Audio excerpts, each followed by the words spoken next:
Alright guys, welcome back to the channel. Today we are going to be doing a little bit of work on car's AC system. I mean, you know how it goes. It's summertime, it's really hot outside. It's about 30 degrees Celsius, so about 90 Fahrenheit. And air conditioning, while it works, doesn't really cool as much as it used to. You're probably familiar with that. So what can you do outside of going to the service? Well, there are a few things that you can do. And before going further, I just want to emphasize AC work is a bit tricky, not because it's overly complicated, but it may require some special tools, like gauge set here, for instance, or a few other things, as well as materials, as refrigerant, for instance, and potentially oils and whatnot. So, the thing is, if you want to do it only if you know what you're doing. It's not that I'm an expert, but for this particular job I wanted to do a fairly limited set of things. And yeah, so refrigerant is generally more often than not bad for environment, so you don't want to vent it out. So again, just make sure that you know what you're doing. And with that, this video is not going to help you if your AC is not working completely. So there are many reasons why it could be the case. Your compressors could be shot. Well, that's not something that topping up the system is going to fix. That's a bigger and more expensive problem, replacing the compressor. You could have a leak, as in like proper leak, and your whole system is basically empty and have no refrigerant left. Again, that's not really a video for you in this case, because while you can refill, in theory, the whole system from scratch using the method I'm going to show you, that's a bad idea for several reasons. A, if there's a big leak there, then it's just going to vent out. It's bad for environment. It's bad for you because it's going to go out just as well. And actually, by the way, in some places it's illegal to do so, so there's that. But so in this particular case, what we're looking for a case, then you do have AC, it works generally fine, but it just does not cool quite as much. It does cool, but not quite as much as it used to. So what it may indicate that you may have a very slow leak, and again, more often than not, that's a problem with seals. Again, quite often the refrigerant, again, over time it will escape. Usually it's fairly slow. If we're talking about, maybe a couple of seasons on an old car, when you start to feel that, then yeah, it's clearly not a big leak there. If it's something that, hey, you fill the system from scratch and 2 weeks later it's completely empty, yeah, you need to fix the leak. So in this case, that's exactly what we have here. It's been about a couple of seasons since we did some work on the compressor, which required refilling the system, and it worked fine. But now, again, it just doesn't cool as much anymore, and I strongly suspect that it's basically we are running a bit low on refrigerant. So what I would like to do is to A, verify that that's the case, we do still have refrigerant, and no other red flags are showing up based on the pressure gauge, and if that's the case, then just top it up a little bit, and yeah, that's kind of it. So with all those disclaimers, let's just get to it. So the primary thing that we'll need to do is this. So as you can see, that's a whole bunch of hoses and gauges. So that's AC gauge set, or manifold gauge set. That's what we need to take a look at in order to figure out what's going on with the AC system. So let me just bring it closer.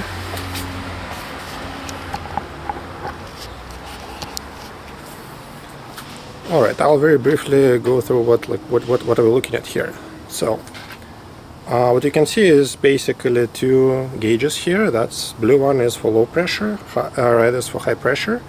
The whole AC system works on pressure differential, so basically while highly compressed gas expands and becomes low pressure, it cools down, and that's what cools your air, well, in the radiator and eventually air in your system. And then compressor takes this low pressure gas and compresses it again using energy from the engine. So you have two service ports on the in your loop. Again, one is the low pressure and another one is high pressure, and that's what we'll need to connect to. And okay, so let me just show you. So okay, so they generally look like that. You see this aluminum lines here? That's the refrigerant line, and this one here says H. That's a cap for the high pressure as an H port. And there's another one where I removed the cap already. Yeah, like right there. You can see it. Yep, that's the service port for the low pressure hose. And that's basically what you connect this, again, also blue and red hoses to these ports, and they end up in this manifold. Now, and I'll speak in a moment about the yellow hose, but before we go there, just to avoid some confusion, because I definitely was confused about how it works. Okay, so there are two valves here on the manifold itself, and generally speaking they would be in a closed position. So, but wherever they're open or closed, the pressure, what is shown here on this gauges, always show the pressure in the corresponding hose. So this pressure will show you pressure in this hose, and this pressure gauge will show you pressure in this hose. What these two valves are used to is to connect this hose via the manifold, with the manifold, but more often than not, again, it connects. Let's say if I open this, a low pressure valve, it will connect a low pressure hose with the yellow or charging hose, and the same goes for the red one, but unless in some specific circumstance we don't want to touch this one. This one should stay in closed position for us, and that's basically how manifold works. So to measure the pressure, you just need to connect the hoses. You don't need to open any valves. It will show the pressure in the system in the corresponding ports. We only open these valves if we want to do something with the connection on the yellow hose, which means we are either charging the system, as in we connect the refrigerant, extra refrigerant in there, and we want to draw it into the system, or we're actually evacuating the system. That means we are vacuuming it out and we are taking everything out of the system, which we don't do right now. Again, you need to have at least a vacuum pump and ideally the reclamation system. So that's basically how manifold works. So again, now let's take a look. So these are all, right now it's more or less in storage mode. So these hoses, they're all detachable, so you can connect them here to the actual manifold. There's basically something that looks like ports on the back, like here. These are dummy ones. I don't know if you can see them. Yeah, they don't go anywhere. These are literally just for storage, so you can loop them like you can see on the yellow one and just connect this part here so it just holds there, and that's it. That doesn't serve any other purpose except for storage. So let's talk about the connectors. Okay, so here we have the connectors for the, again, blue one for the low pressure, the red one there is for high pressure. There could be different ones. Some of the very simple ones that just attach right there, no valves there. There's this one that has basically a valve here, so I can close and open it right at the connection itself. There are some that have ball valves there, again, that you can open and close at will. I prefer these ones that you can open and close, so you don't vent the content of the whole hose. Then you connect and disconnect, which is bad for a variety of reasons. So again, the good news, because you can see there are two of them, so you might be concerned that you may connect them to the wrong one, which would be bad because they have very different pressures. Luckily it's not really possible because they have different sizes for connectors, so you can only connect high to high and low to low, and you can't cross connect them. Alright.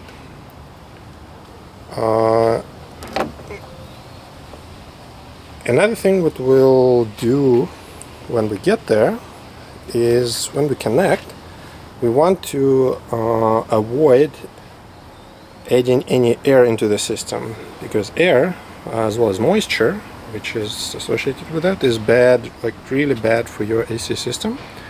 So as much as you can, you need either vacuum hoses or vent them, so they're only filled with refrigerant. So right now they're filled with air, obviously, because I just connected them. So we'll need to make sure that we'll address that. Alright, so there's another tool that I have in the car, and that's my thermometer. And you can see, yeah, it's basically 31 degrees. Yeah, right now the car is off, so AC is off, so that's pretty much ambient temperature. That's important, not because you know how hot it is, because that will determine how much pressure do we expect in our AC system based on ambient temperature and actually humidity, which is it's pretty low actually. Right now I think maybe about 40%, so not too bad, but we'll get to that. So alright, so now let's talk about refrigerant. If you are going to top up the system, you need to make sure that you know which refrigerant you're working with. Generally speaking, it's easy. There's pretty much only one type for most of the cars you might be working on, but there are several types actually. So there's R12, what it's called, which you usually won't see unless you work on a car which was new before the 90s, maybe even earlier than that. So probably unlikely. It's pretty old cars, haven't been used in a long time. Yeah, generally speaking, you would see a sticker somewhere under your hood or on one of those places, but actually on this car we don't have it. It's gone. But it will tell you which type of refrigerant and generally how much is expected to be there. Now, for most of the cars, you will see 134A. That's the type of refrigerant which is the vast majority of cars, I mean older cars, would be using. So probably, well, up until 2020 for sure, but until 2015 and starting from like 90s, pretty much every single car has this type of refrigerant in there. Be careful with newer cars, so let's say from 2015 or 2018 especially, because some of them are switching to a new type of refrigerant. I'll put it on screen, like it's 1234YZ, I think, something like that, which is different. So you do not want to mix refrigerants. Don't mix refrigerants, but those cars are most likely still in the warranty, so shouldn't be an issue for you. You shouldn't be DIYing this stuff. Alright, so we have the right stuff here for us. So that's how the cans look like. Yep. And here's the valve that is used to connect to these cans, and this is how it works. So there's a needle there. So let's see if I can do it with one hand. So if you actually screw it all the way in after attaching to a can, then as you can see, there is a needle there that pierces the seal and basically locks, but it's still just it's in shut-off mode. That's how you store the can after it's being opened, and then you just unscrew it back and that enables the flow through a connected hose, which would be our yellow hose. But yeah, so then we'll open it up. So let's see, so what our next steps are. Well, normally you would need to check your pressures first. So you'll connect your low and high ports. You start the car, you check the pressures, and based on that you decide what to do in terms of topping it up or doing anything else. In this case, I actually know that I'll need to top it up a little bit, so I'll cheat and I'll connect the can to the yellow hose right away, not opening it yet, of course. And the reason being so that I can actually evacuate the air from the hose using the refrigerant in the can. Alright, so let's start connecting stuff.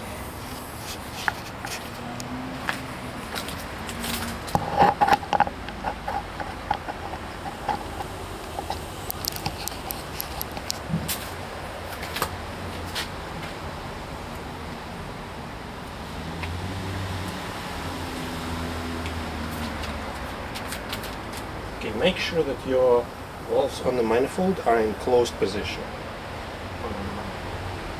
until you want to actually add some charge.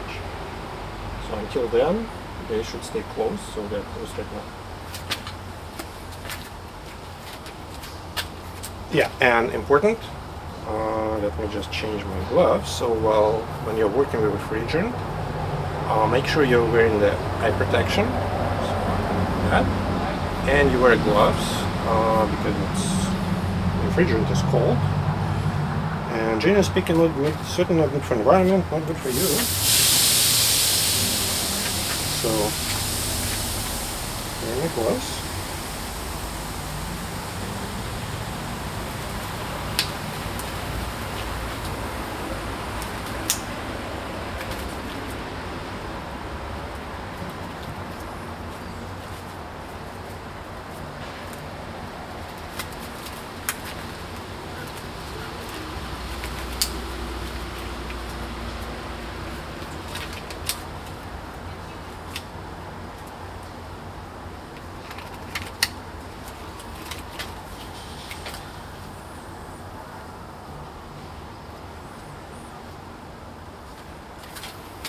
Alright, and now we're going to take our valve, we'll unscrew it all the way up so we don't pierce anything. We'll take our refrigerant cam, then we'll screw the valve on top.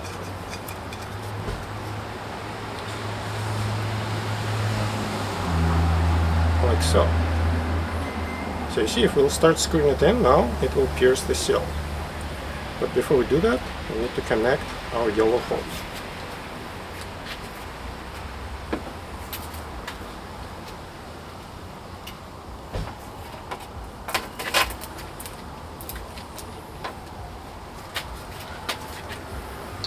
Like so. Just make sure that in all your hose connections there is this plastic or any other kind of seal, so it actually properly connects and does not leak. So here we have a plastic ring. Yeah.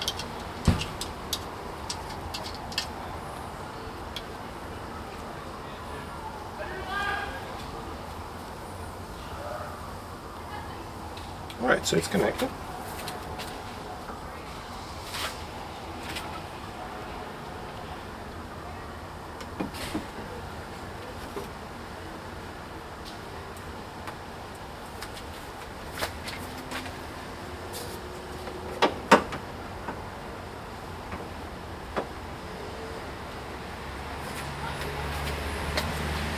Alright, so now we have two service port connectors.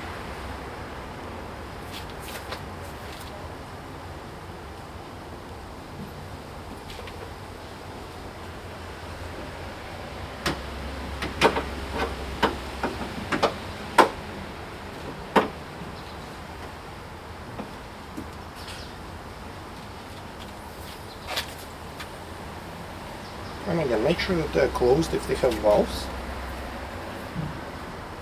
And let's start with the, yeah, and basically these ones, you just pull the ring like that, attach it, and it just snaps in. So make sure your hoses are all connected. Okay, so I have connected both valves, as you can see here, on the service ports, and what you can see here is basically both. Yeah, you look on the outside ring here in this particular case that shows the pressure in psi. So you see actually on both they're different scales, but they both show about 50 psi. That's not a lot. But the important part here is they're both the same, and that's what you expect on the car which is not running. Because the compressor is not running, that means there's no high in pressure, it's the same static pressure in the whole loop, which happens to be about 50 in this particular case. I'd expect a bit more, but yeah, like that just indicates that we are quite possibly low on refrigerant. So, now, what I want to do is, because remember there is still, now then I connected the high pressure and low pressure hoses there's a mixture of refrigerant and air in there, and I don't want it to have this extra air to get back into the system. And there's a pure air in the yellow hose because I haven't connected my bottle yet. So what I want to do now is I'm going to close these valves. So I disconnect them from the system.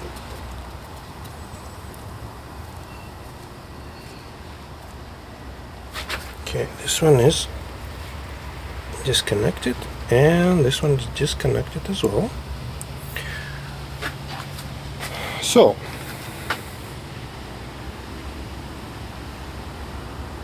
now these are disconnected, and what we want to do is now want to connect the bottle, because again I'm planning to top it up, and make sure that this refrigerant flows through the hoses, and when we briefly create an opening here in the connection, it will push out the extra air and leave all these hoses filled just purely with refrigerant. Okay, so this is how we're gonna do it. So now remember, it's disconnected right now from the system. So now we need to pierce the bottle. So we screw it all the way in. Just make sure that the connections here are all tight. Yep.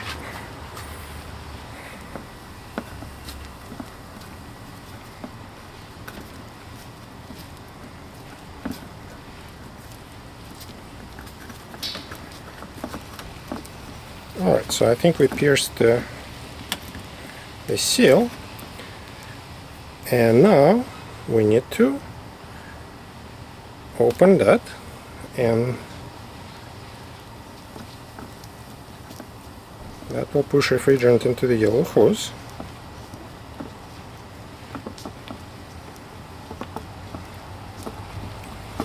Like so. So okay, so now a yellow hose should be under pressure with refrigerant, but remember right now in the manifold the yellow hose is disconnected from the blue and red. So now we're going to connect them. So we'll open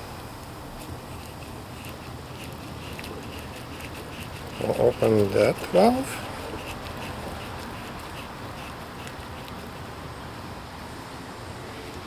and what we're gonna do, okay, so that was the blue one. Now we'll quickly loosen up this connection here, not all the way, but just basically create an opening until we hear and see some refrigerant coming up.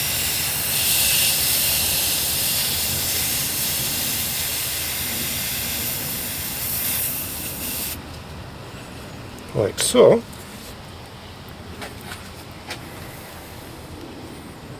So now, and you can see like much higher pressure there, what would you expect. So the blue and yellow hoses should be fine.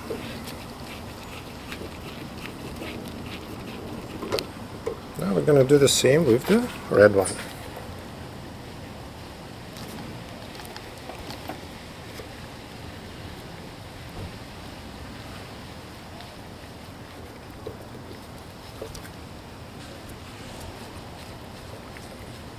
Okay, so we connected our charging hose with the red hose, and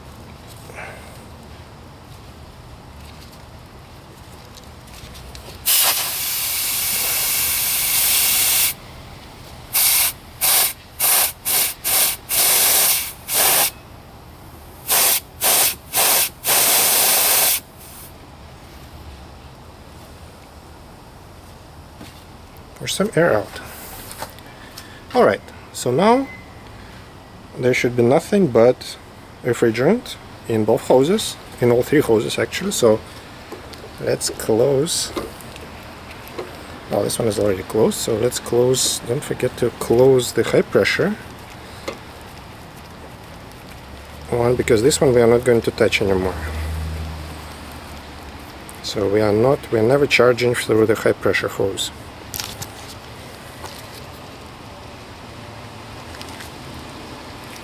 Okay, closed all the way. Still closed this one, and now we can reopen the connectors here.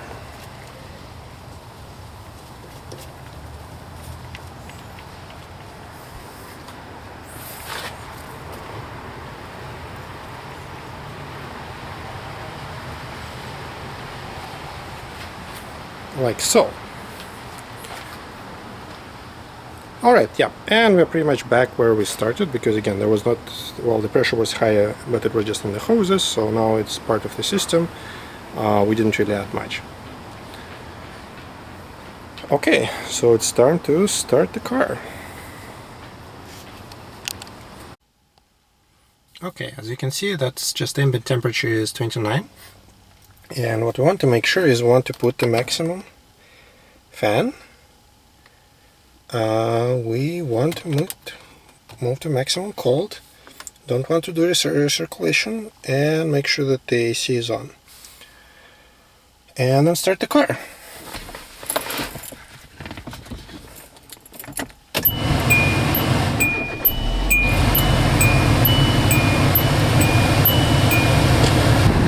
And we need to give it some time to equalize the temperatures. And basically, as you can see, there's hardly any pressure in the system. So on the low pressure we are looking at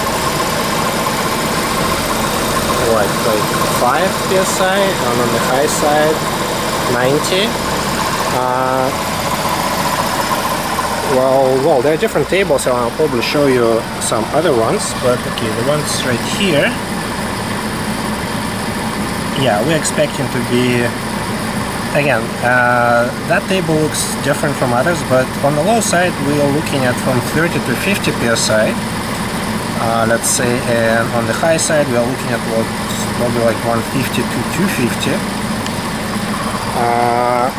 That's definitely way lower than, well, we expect much higher than what we see here. So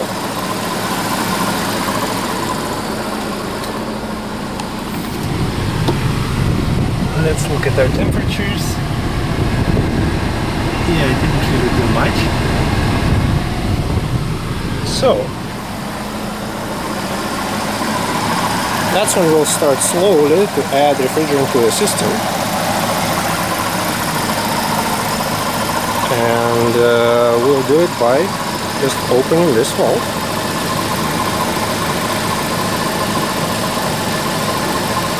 Just a little bit, and see how the pressures will start to climb up.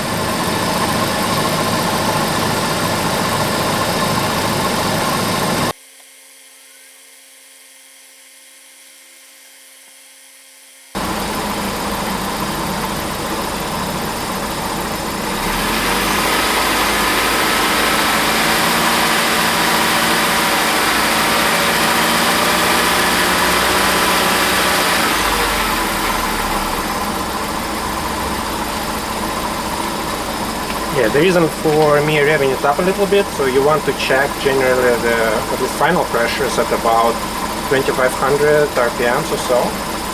Not necessarily on pure idle, but yeah, for now we're definitely still not quite there yet.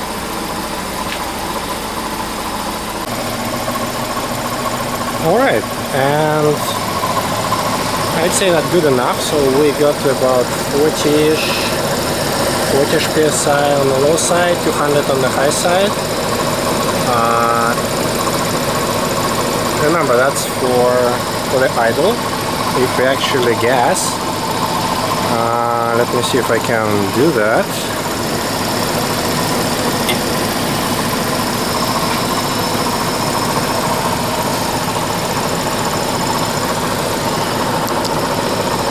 I don't know if you'll be able to see anything here, like so. Okay.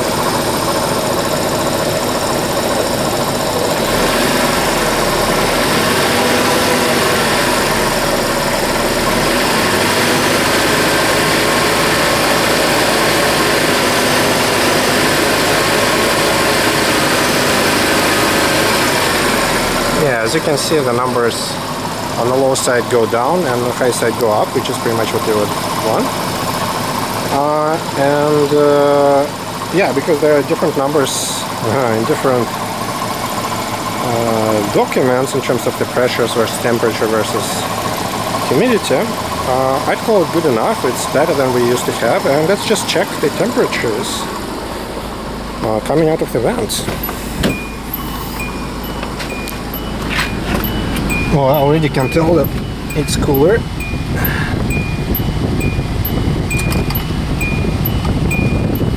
Oh yeah, that's nice.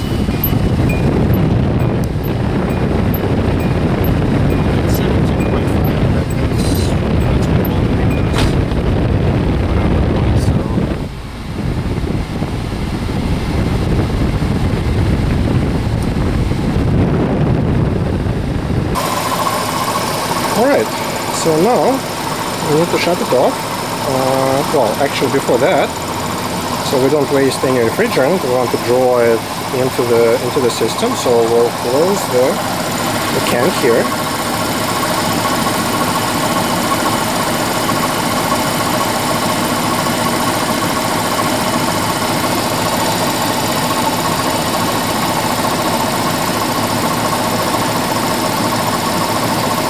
Okay, the can is closed. Our valve is open. So now it's pulling all the refrigerant in the hoses, well, in the yellow hose and in the blue hose, into the system. And that's pretty much it.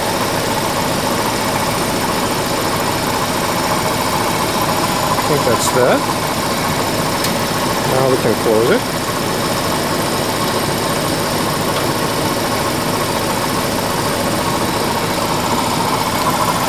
And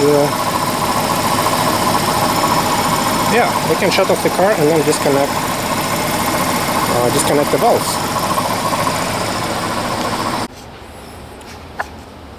Okay, so the hoses are disconnected, and the last but not least, I want to bleep a little bit of this shredder valves here.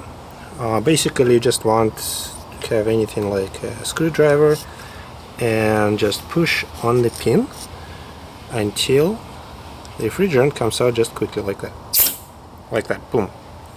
That will clear any debris what's in there. It resets the valve, so just a good thing to have.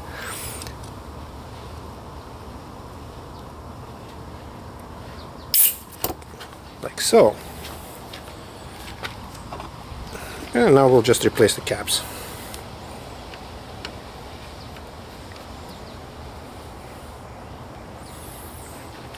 And that's that. By the way, if you guys happen to be in Canada, well, you probably shouldn't have watched this video in the first place, because that would be, well, relatively useless. The reason being is, see this stuff?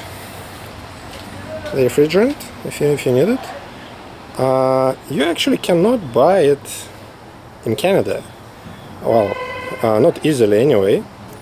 So basically, for whatever reason, Canadian government prohibits sales of 134A in not in general, because it can just prohibit sales of this refrigerant, because pretty much all cars need that, but they prohibit selling in smaller containers than, I don't remember, maybe like 20 pounds or so, and that's huge. So basically this one, and I used less than 1 can, is 12 ounces, yeah. And that was basically more than enough to top up the system.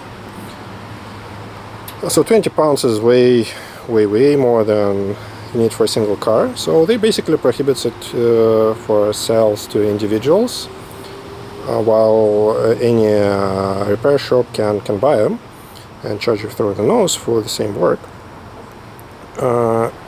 I mean, it would be understandable if everyone would do the same thing, but if you happen to be in US or in many other places, I mean, in US you can literally go and buy these cans in pretty much Walmart. I mean, I'm not even exaggerating. Walmart, I think, sells 134A refrigerant cans like this one. Maybe not the same brand, but that's pure refrigerant. There's no additives, so no nothing. And it costs like, I don't know, $10 or something. So yeah, and you can do the same procedure, as you can see, as long as you have the manifold gauge set, literally like in the parking lot of the same Walmart.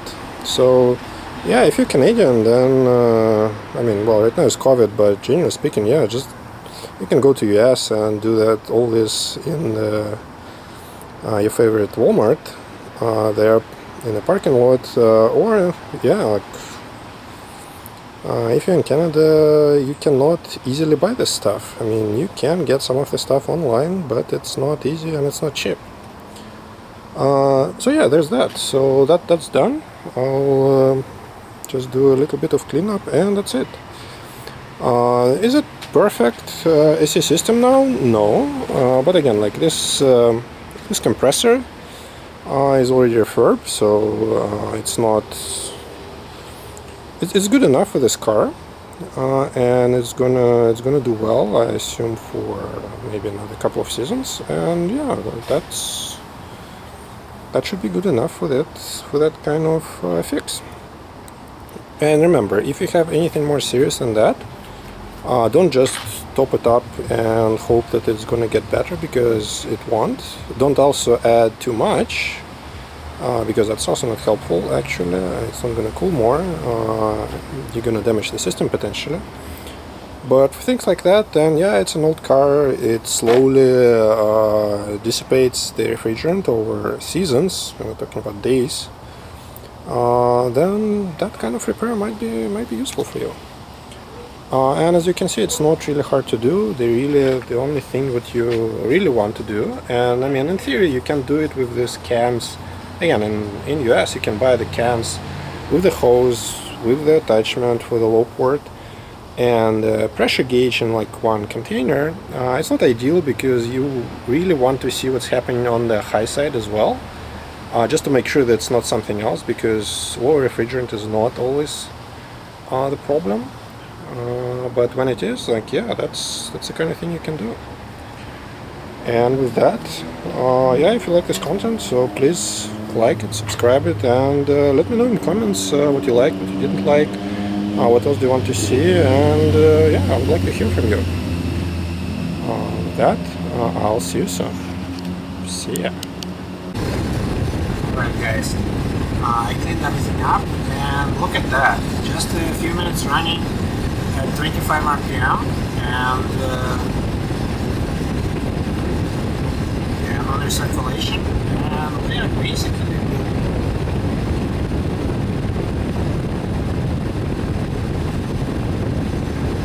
degrees, keep it below that.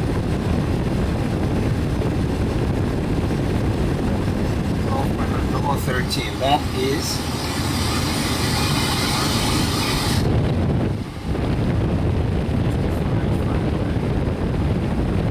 pretty nice. It's pretty nice. So yeah, as I said, pretty much success.